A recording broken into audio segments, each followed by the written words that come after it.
Do engineers need to learn a JVM language like Scala or Java nowadays? I've heard that companies tend to avoid building their data infrastructure on Python.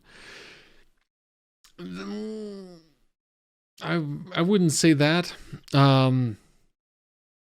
Building data infrastructure on Python, that depends a bit on. I'm not sure what you mean by that.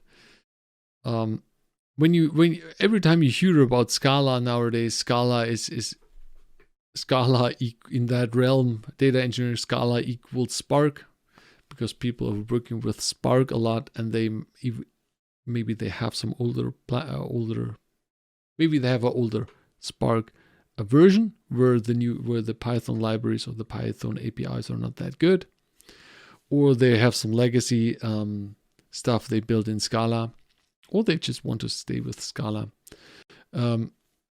That's more or less the only tool, the only system that really uses Scala. Generally, I think when you look at everything and what's currently going on, I'm coming from the Java world. I'm not a very good Python developer. I'm coming from the Java world. I'm a good Java developer for over 10 years, or 50. Or I think that's almost 15 years. But when you look at where everything is moving towards Python.